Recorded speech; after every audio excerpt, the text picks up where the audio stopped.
Everybody, please have a seat. Thank you so much. Well, thank you, Strive, for those kind words and your great work to promote opportunity in Africa and across the globe. I should point out, by the way, Strive just told me he was in the middle of a board meeting. He flew here. He's got to go back. He hasn't gotten any sleep.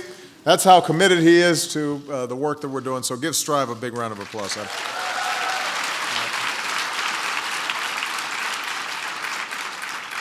So this is quite a group.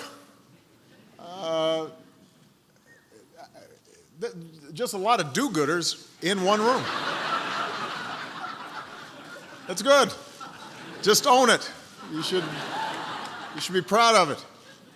I want to welcome our partners from around the world. We've got leaders from government, from the private sector, civil society, faith communities who are doing great work, and so many inspiring young people. And I want to thank our partners in Congress from both sides of the aisle who proved that every once in a while, in a city that doesn't agree on much, we can all agree on the imperative of smart development. So, thank you. Thank you.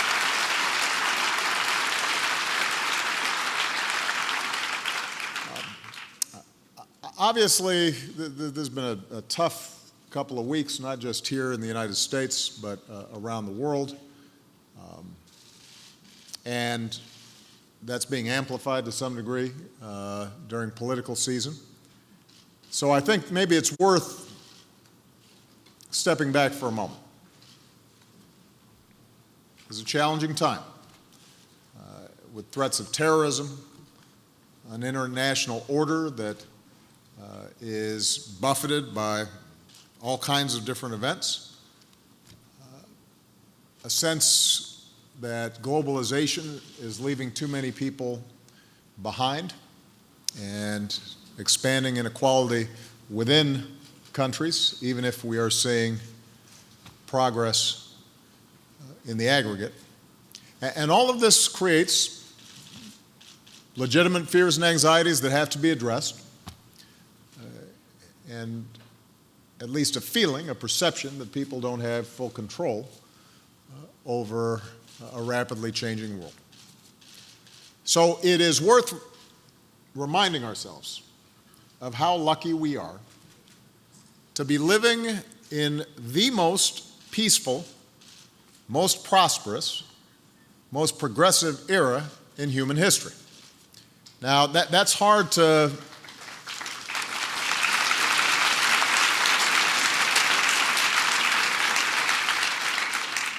That's hard to absorb if we're watching the newscasts every night because there's heartbreak and terrible things taking place at any given moment across the globe.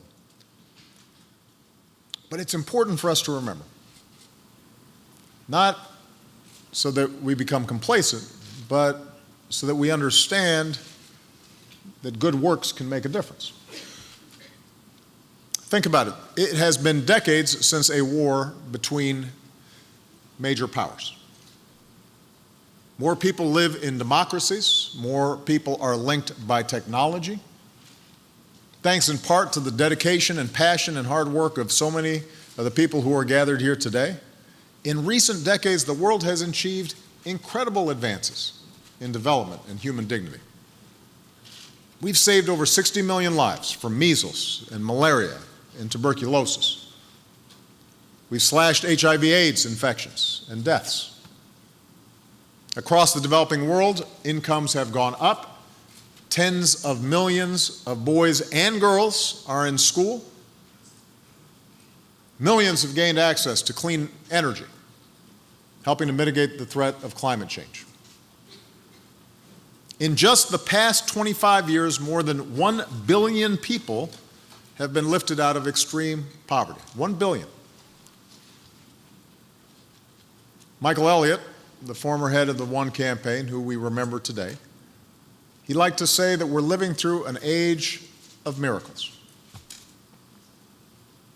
And he's right. And sometimes when I'm talking to young interns at the White House who are still immunizing themselves from the cynicism that's so chronic in this town, I remind them, if you had to choose a moment in history to be born and you didn't know ahead of time who you were going to be, you'd choose now. Because the world has never been less violent, healthier, better educated, more tolerant, with more opportunity for more people and more connected than it is today. And all of you can take great pride in these historic achievements. It's a testament to what's possible when we work together. Governments, multilateral institutions, the private sector, and civil society. And it is a testament to our shared commitment to the dignity of every human being. This is something I was nursed on. Some of you know my mother worked with USAID and the Ford Foundation, traveling in places like Indonesia and Pakistan, working to help lift up the rural poor, particularly women. It's something that I tried to apply myself as a young grassroots organizer on the south side of Chicago, working with people who wanted to expand hopes and opportunity and jobs in forgotten neighborhoods. I've seen the possibilities of progress, and so have all of you. And yet, we are humbled by the work that remains. When some 800 million men, women, and children subsist on less than $1.25 a day, when 11 boys and girls are dying every minute from mostly preventable causes, when hundreds of women are dying every day from having a baby, when all this is happening right before our eyes, we know we've got a lot of work to do. And so today, we reaffirm our belief that in the 21st century, no child should go to bed hungry, and no child should die from a mosquito bite, and no one should be denied opportunity because of where they're born or what gender or religion they are, or the color of their skin, or who they love. All of us are born equal, and we're all connected. And if a schoolhouse door is closed to a young girl, then we're all diminished. And when a mother can't buy medicine for her sick child, or a family flees violence, whether in Syria or El Salvador, in a sense that makes us all poor and all less secure. That's what we believe. That's what brings us here together. And just as our values compel us to act, so do pragmatism. So does self-interest. When there are no roads to take goods to market, and when corruption steals from an entrepreneur or siphons off billions that could be going to schools and hospitals and infrastructure, that keeps too many people in too many countries from joining our global economy. And there's a reason why Susan Rice, my national security advisor, is with us here today. There's a reason why our USAID administrator, Gail Smith, she of the spectacular hair, sits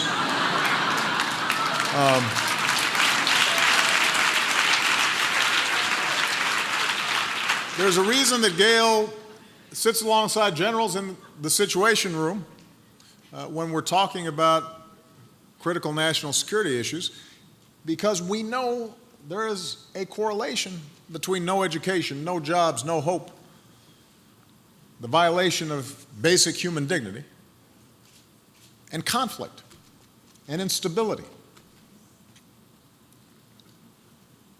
So development isn't charity. It's one of the smartest investments we can make in our shared future, in our security and our prosperity. And sometimes that's a tough argument to make here in the United States, where we have big needs, and there are kids going hungry in this country, and don't have good enough schools in this country, and have insufficient shelter in this country. Sometimes people feel like, well, why are we making investments anyplace else? And yet we don't question hundreds of billions of dollars of investment in our military. And I could not be prouder as Commander-in-Chief to have the world's best military and the best military in human history, and it's needed. And sometimes we have to make sure that we're addressing those who would do us harm. But for us to make a fraction of that investment in schools and clean water and health care, that's why we do it. It's not because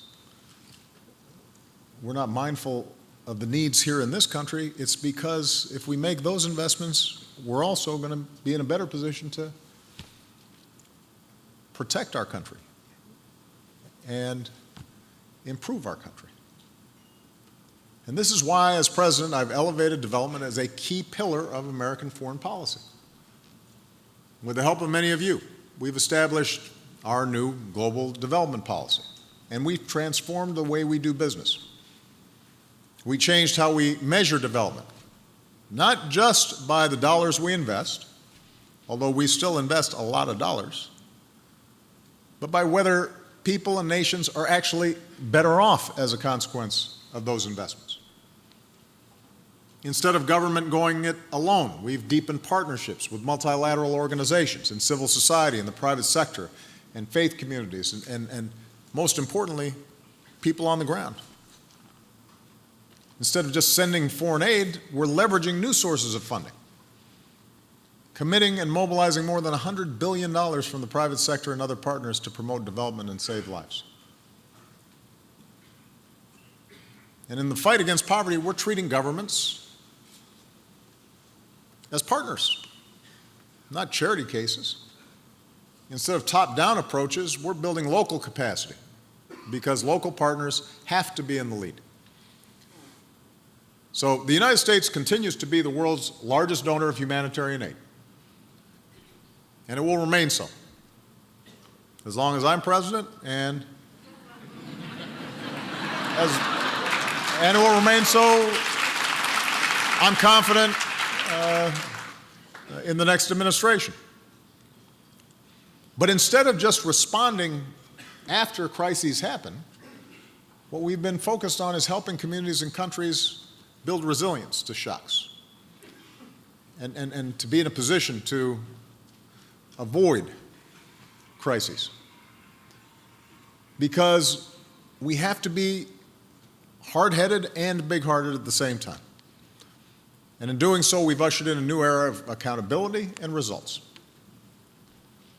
For donor nations like the United States, and for all of us who believe passionately in development, we've got to make every penny count. So we're holding our partners in developing nations to the same standard. No excuses. Waste, fraud, corruption, those are anathema to development. And today we're here to celebrate the progress that we've made. We're here to keep the momentum going, guided by the new Sustainable Development Goals, including our goal to end the outrage of extreme poverty. So I may only have 6 months left in office, but I'm here to say that whoever the next president is, development has to remain a fundamental pillar of American foreign policy and a key part of our work to lift up lives, not just overseas, but here in the United States. If you care about human dignity,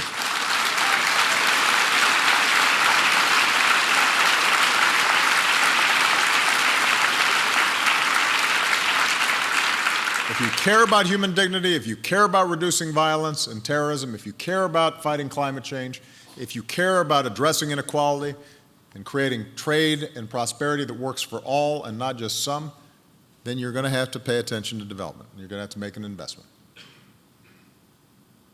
So, that's what all of you have been doing.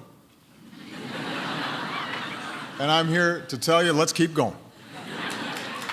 Let's keep unleashing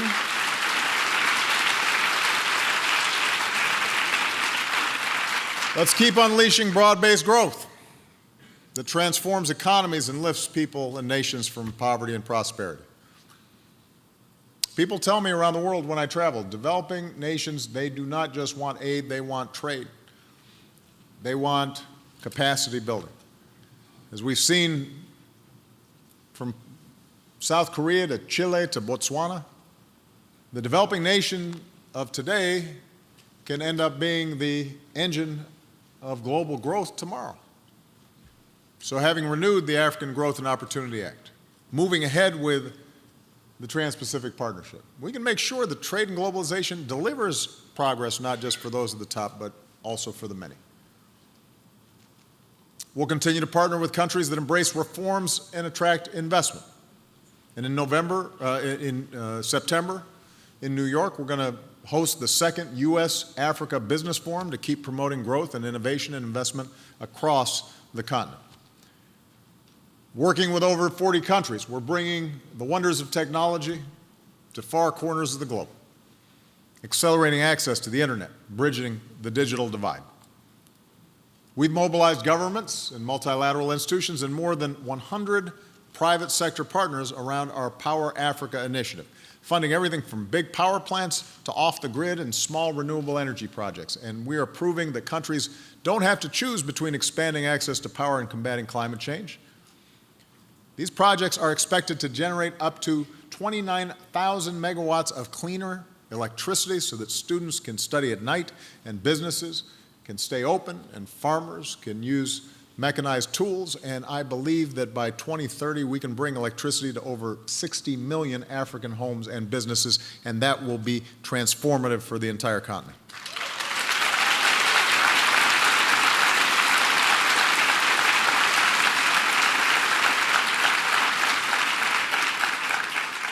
And because economies can't thrive without rule of law, together, let's keep fighting for good governance and strong, accountable institutions. That's the bedrock of sustainable development. You wouldn't know it sometimes because in advanced countries, sometimes there's such anti-government rhetoric. But it turns out, like, having functioning governments are really important. So that's one of the reasons I committed the U.S. government to more transparency on my very first day in office. And with our open government partnership of 70 countries, representing some 2 billion people, we've continued to empower reformers in civil society from Sierra Leone to Ukraine to Uruguay. Because governments should serve the people and not the other way around. And by the way, progress is not in a straight line. It's not overnight. Just as here in the United States, we've still got more reforms to make. That's true of a lot of countries that are participating. But we have seen this tool prodding governments in new directions, opening up, creating greater mechanisms of accountability, setting new norms that over time make a difference. Together, let's keep strengthening food security and nutrition. No society can flourish, children can't flourish if they're going hungry. We can't ask a child to feed her mind when she can barely feed her stomach. So with our alliance between government and private sector and NGOs, we need to keep empowering farmers with new seeds and new technologies and new techniques that are scaled appropriately and sustainable. And it works. Last year alone, we reached over 9 million farmers across the globe, reducing hunger, boosting yields, increasing incomes by more than $800 million. In many of the areas where we work, poverty has been cut by up to a quarter. Stunting is down by as much as a third. Nearly 18 million more children are getting better nutrition. And right before coming here, in the Oval Office, I signed into law the Global Food Security Act, which is a bipartisan bill.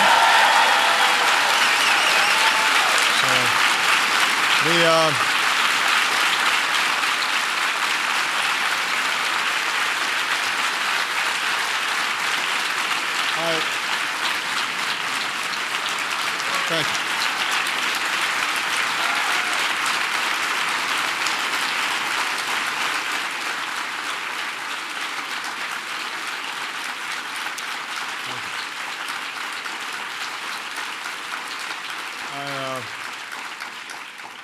You're not surprised I signed it, right? I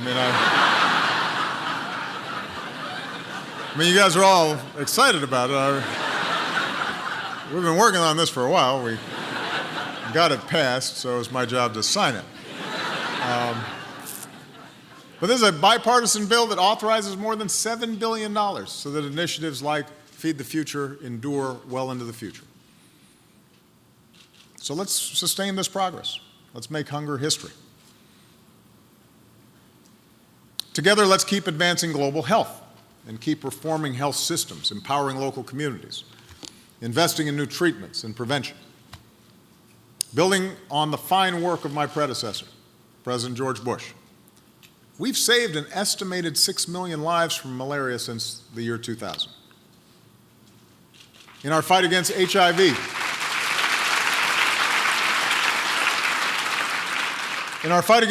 AIDS, we've nearly quadrupled the number of people receiving treatment since 2009.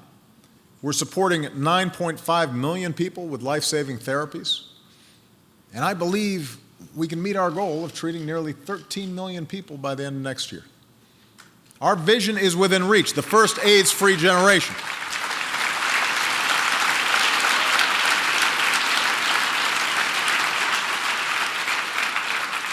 And with our commitment to infant and maternal health, we've helped save the lives of more than 4.5 million children and 200,000 mothers. Together, we beat back Ebola in West Africa. And with nearly 50 countries united around our global health security agenda, we're going to keep boosting our ability to prevent and detect and respond to outbreaks. And here I do have to just add a little editorial. Republicans in Congress can help pass that bill that treats Zika like the serious threat that it is, fully fund our response. That's an example of protecting America and helping other countries too. We can get that done. And maybe most of all, together, let's keep empowering our young people whose energy and enthusiasm and optimism can lift up countries, no matter how tough the circumstances. I have met so many young people all over the world that just inspire me. We joke sometimes that, you know, with all the grim stuff I have to deal with every day, get me in a room with some young people. The old heads get me depressed sometimes because they're ready to go to work. They need support, they need the skills, but we've already brought together nearly 500,000 young people through our Young Leaders initiatives from Africa and Southeast Asia and Europe and the Americas. And we want to keep helping them connect and exchange ideas and expertise and best practices. Keep giving them the tools to be the next great entrepreneurs, doctors, scientists, the next civil society leaders, maybe even future presidents and prime ministers. And as we're empowering young people, we've got to continue lifting up all our people, and that means men and women, boys and girls. I've said this before, I will keep repeating it. One of the best measures of a nation's success is how it treats its women. And earlier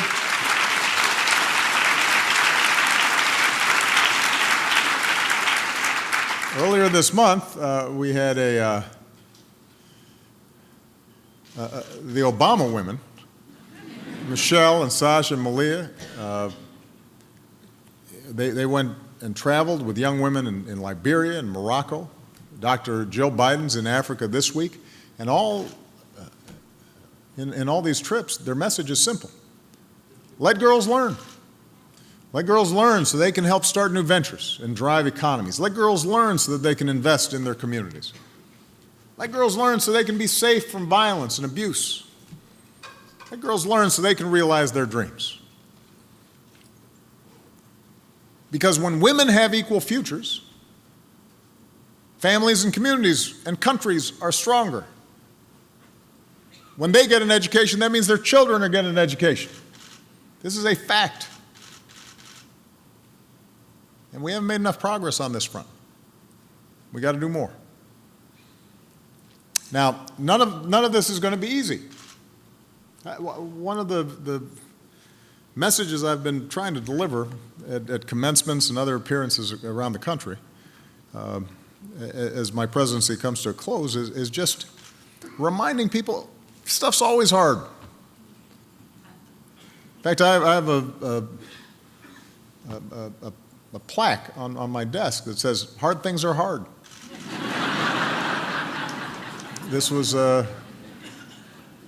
advice that was given to me by one of my senior advisors when we were in the middle of some big fight. He said, "You know, here's the thing, Mr. President, hard things are hard." I said, "That is profound. You're right."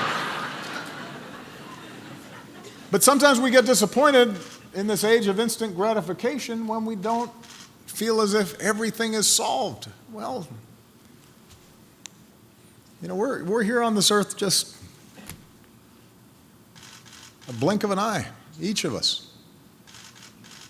You know, we take the world that's been given us and we try to make it just a little bit better, and then somebody else picks it up and they do their part. And there are people who are trying to impede progress, but the good news is that the general trajectory of humanity is that the folks who've been trying to make progress have outnumbered those who haven't. And over time, things just get a little bit better. And it adds up. But it's hard. And when President Kennedy said we'd go to the moon, he said we chose to do it because it's hard. No point in doing easy stuff. Nearly 50 years ago today, a man first walked on the moon. That was hard. And JFK once said that the conquest of poverty is as difficult, if not more difficult, than the conquest of outer space. So we can't get discouraged. We can get frustrated sometimes. We may, at least if you're in the Oval Office, occasionally utter a curse word or two. We've got to stick with it, because it's going to take years to reach our goals. Whenever the task seems too great, I am reminded, and I'm sure you are too, of all the people that I've met these past 8 years. The odds they faced that pale in comparison to the challenges that we face. The promise they hold. You know, the young farmer in Senegal who started with 1 hectare of land, grew that to 16, and boosted her incomes and brought a tractor, and suddenly was an employer and small business person. And just hearing her talk about what had happened to her in a few years as a consequence of some of the work that the people in this room had done, that gives me hope. She gives me hope. Or the young entrepreneur in Peru who's teaching rural women digital skills. And suddenly they're employable and they've got a whole new set of possibilities in front of them. Or the healthcare workers in the Bishop Tutu HIV AIDS clinic in South Africa. And the incredible work that they do with good cheer and unbelievable effort. And all the brave men and women with the virus who have overcome despair and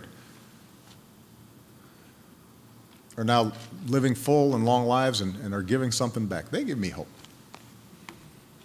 And I think of all the citizens at the grassroots in countries around the world, in places where it's dangerous sometimes, who are pushing to hold governments accountable, lawyers who are monitoring elections, and activists in civil society, and innovators building platforms to enhance transparency. They give me hope.